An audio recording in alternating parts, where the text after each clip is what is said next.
প্রাইমারিতে একটা অঙ্ক আসছে, অঙ্কটা আমরা দেখতে পাচ্ছি যে নির্মাতা ও খুচরা বিক্রেতা উভয়ে 20% লাভে একটি জিনিস বিক্রয় করে। যদি ওই জিনিসের নির্মাণ খরচ 200 টাকা হয় তবে খুচরা মূল্য কত? একটু বোঝার চেষ্টা করবো আমরা সবাই।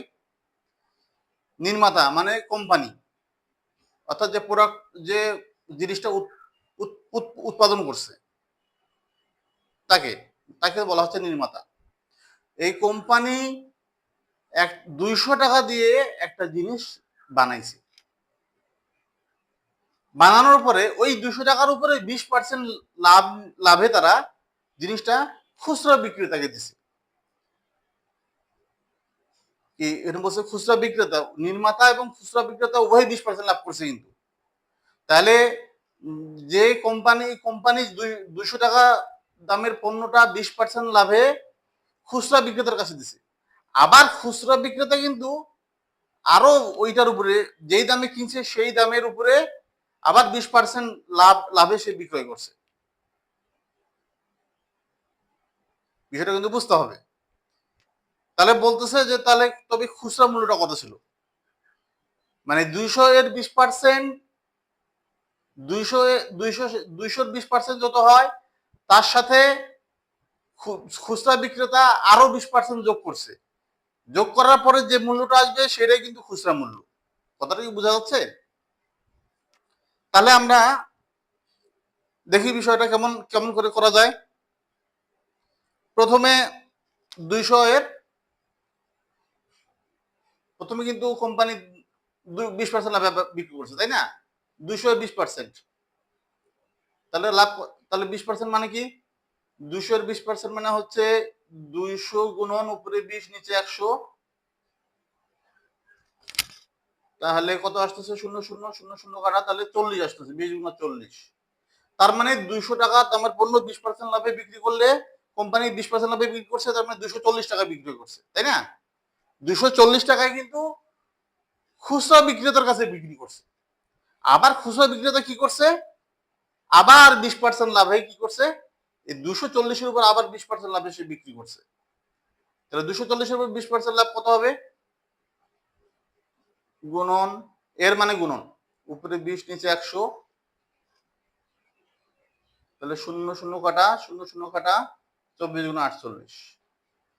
খেয়াল করুন, এই 240 টাকা দিয়ে খুচরা বিক্রেতা 240 টাকা দিয়ে কেনার পরে এই 240 এর উপর আরো 20% লাভ যোগ করছে।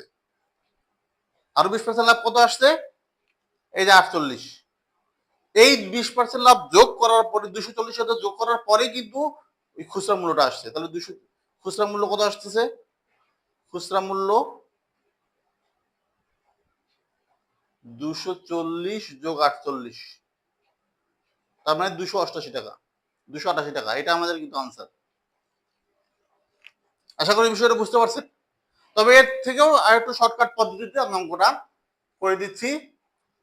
অনেকেরই যার যেটা পছন্দ সেটা সে গ্রহণ করবে, সমস্যা নেই। তাহলে খুচরা মূল্য কিন্তু 288 টাকা আসলো। এখন এই জিনিসটাকে আমরা এক কথায় লিখতে পারি কিভাবে? দেখুন, 200 এর 20% এর 20%, ভালো করে খেয়াল করুন জিনিসটা। এটা এটা বুঝতে পারলে আরো দ্রুত অঙ্কটা হবে। এই যে মূল মূল্য কিন্তু 200 ছিল, কোম্পানি 200 টাকা দিয়ে প্রোডাক্টটা বানাইছে, এর উপরে সে 20% কি করছে? লাভ নিছে, ঠিক আছে না? 120%, 20% দেওয়া যাবে না, 120% দিতে হবে। এখানেও 120%।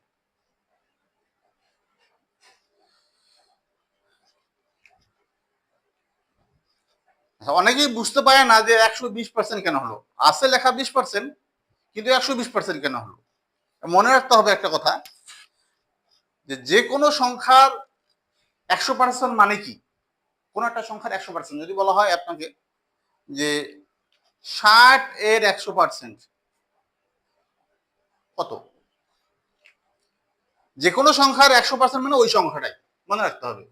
যে কোনো সংখ্যার 100% মানে কি ওই সংখ্যা, তাহলে 60 এর 100% মানে 60ই। তাহলে যদি বলা হয় 60 এর 120%, যদি বলা হয় 60 এর 120%,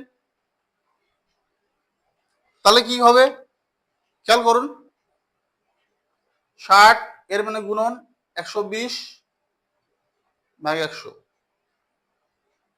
তাহলে 0 0 কাটা 0 0 কাটা 6 বানাম 72। 60 এর 120% মানে 60 এর সাথে আরো 20% যোগ হয়ে যেটা হবে সেইটাই হচ্ছে 60 এর 120%। এই কথাটা একবারে লেখা যায়। এই কথাটা কি আমরা আলাদাভাবে যদি যোগ না করতাম, এই যে দেখুন এখানে খেয়াল করুন, 200 এর 20% 40, যখনই আমি লিখবো 200 এর 120%, 200 এর 120%, বোঝার চেষ্টা করুন জিনিসটা। যখনই আমরা বলবো 200 এর 120%, তার মানে হচ্ছে 200 সাথে আরো 20% যোগ হয়ে যাচ্ছে। 200 এর 120% মানে এই যে 200 সাথে 20% যোগ হয়ে একবারে আসছে। খেয়াল করুন, 200 সাথে 20% যোগ হয়ে একবারে চলে আসতেছে। 200 এর 120%, বারবার এটা মনে হচ্ছে। 200 এর 20%, 200 এর 20% মানে কি, 200 সাথে 200 এর 20% মানে হচ্ছে 40 টাকা। এই যে আমরা 200 এর 20% বের করছি। আর যখনই আমরা 200 এর 120% লিখতেছি, তখনই যে 40 টাকা যোগ হয়ে একসাথেই চলে আসতেছে 240 টাকা। এখানে 240 টাকা চলে আসবে। আবার 240 এর 120% মানে কি, এখানে কিন্তু মূল এটা ক্যালকুলেশন হলো 240 আসবে।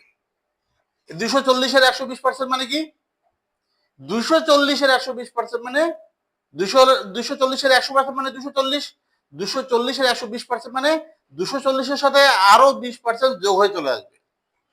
সহজ কথা যেটা, সেটা হচ্ছে যে আমরা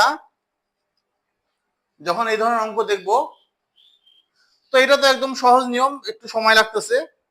আর এটা শর্টকাট নিয়ম, আর একটু শর্টকাট।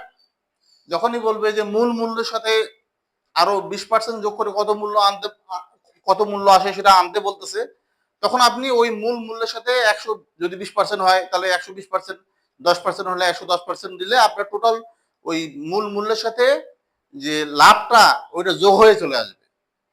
আবার যদি আপনি ক্ষতিটা বলে যে 10% ক্ষতি, তাহলে এটা 90% দিলে, এটা যে 100, যদি 10% ক্ষতি বলা হয় তাহলে এটা 90% দিলে ওই 10% ক্ষতি সহকারে উত্তরটা চলে আসবে। এজন্য এই অঙ্কটাকে আমরা সরাসরি কি লিখতে পারি, 200 এর 120% এর 120%।